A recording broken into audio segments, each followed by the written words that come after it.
بسم اللہ الرحمن الرحیم۔ السلام علیکم ورحمۃ اللہ وبرکاتہ۔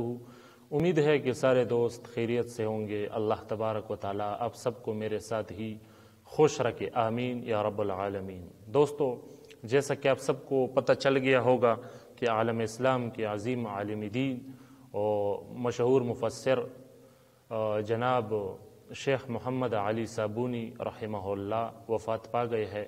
انا للہ و انا الیہ راجعون۔ دوستو، شیخ علی صابونی رحمہ اللہ کون تھے؟ اس کا ایک مختصر تعارف آپ کے ساتھ آپ کو کروانا چاہتا ہوں۔ دوستو، شیخ محمد علی صابونی رحمہ اللہ اہل سنت والجماعت کے علماء میں سے تھے اور شام میں حلب میں پیدا ہو گئے تھے 1930 کو، اور اپنی ابتدائی جو تعلیم تھی وہ حضرت نے اپنے والد محترم شیخ جمیل صابونی رحمہ اللہ سے حاصل کی، پھر حافظ بنے اور پھر باقی جو علوم تھے وہ جامعہ ازہر سے حاصل کی۔ تو یہ حضرت کی تعلیمی، ویسے حضرت نے سائنس اور جغرافیہ بھی پڑھا تھا کسی وقت میں، لیکن پھر اللہ تبارک و تعالیٰ کو چونکہ اس سے ایک اور کام لینا تھا دین کے لیے، تو پھر انہوں نے علم دین کے حصول میں اپنا وقت گزارا اور آخر دم تک علم دین کی خدمت کرتے رہے۔ حضرت کے بہت سے کتابیں مشہور ہیں اور حضرت نے بہت سی کتابیں لکھی ہے، تقریباً 50 سے اوپر ہے۔ ہم نے سنا ہے کہ 57 تک ان کی تصانیف ہے، جس کو بہت پذیرائی اور شہرت حاصل ہوئی صفوۃ التفاسیر کے نام سے۔ اس کا ایک تفسیر ہے جو کہ تفسیر قرطبی و تفسیر طبری و تفسیر حلمانی و تفسیر کشف وغیرہ بہت سے تفاسیر کا ایک نچوڑ ہے، ایک بہترین تفسیر ہے۔ تو حضرت کی اس تفسیر کو بہت پذیرائی حاصل ہو گئی تھی، اللہ تبارک و تعالیٰ اس کو قبول فرمائے۔ تو اسی طرح اس کے بہت سے اور بھی کتابیں، ایک کتاب ہے جس کو تبیان کہتے ہیں، یہ ہمارے جو وفاق المدارس والے ہیں ان کے نصاب میں بھی یہ شامل کیا گیا ہے۔ تو بتانے کا مقصد یہ ہے کہ حضرت کی کتب اس کو بہت شہرت اور پذیرائی حاصل ہو گئی ہے علمی حلقوں میں۔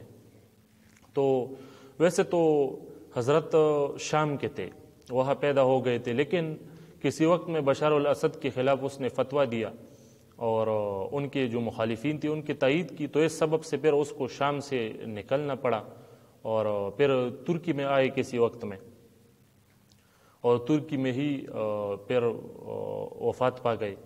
تو حضرت کے بہت سے سعادتیں ہیں۔ حضرت تقریباً اس کی جو بڑی سعادت ہے وہ یہ بھی ہے کہ وہ امام حرم بھی رہ چکے ہیں گیسٹ کے طور پر، تو یہ ان کے لیے ایک بہت بڑا اعزاز ہے۔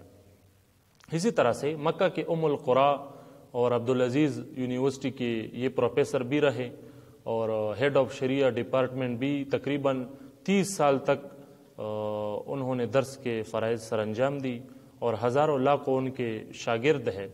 حضرت کے عالم اسلام کے لیے بہت بڑے خدمات ہیں، اور حضرت بڑی بات یہ کہ وہ اہل سنت والجماعت کے علماء میں سے تھے۔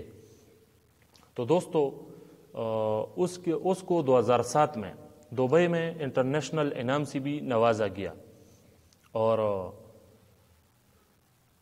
آخر وقت میں یہ ترکی میں تھے، اور ترکی میں ہی حضرت کی 91 سال کی عمر میں وفات ہوئی۔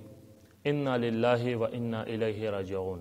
دوستو، حضرت کی شخصیت بہت بڑی شخصیت ہے جس کو ہم لفظوں میں بیان نہیں کر سکتے۔ بس اب وہ دنیا سے پردہ فرما گئے ہیں۔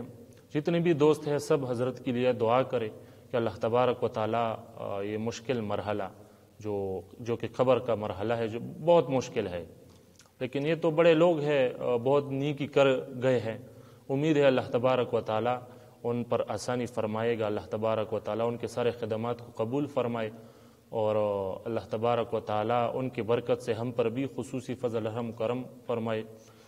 اللہ تبارک و تعالیٰ حضرت کی قبر کو منور فرمائے، آمین یا رب العالمین۔ تو یہ حضرت کی ایک مختصر تعارف تھی، باقی ان کے کتب اگر دیکھو گے تو حضرت کی علمیت کا آپ کو اندازہ ہوگا۔ السلام علیکم ورحمۃ اللہ وبرکاتہ۔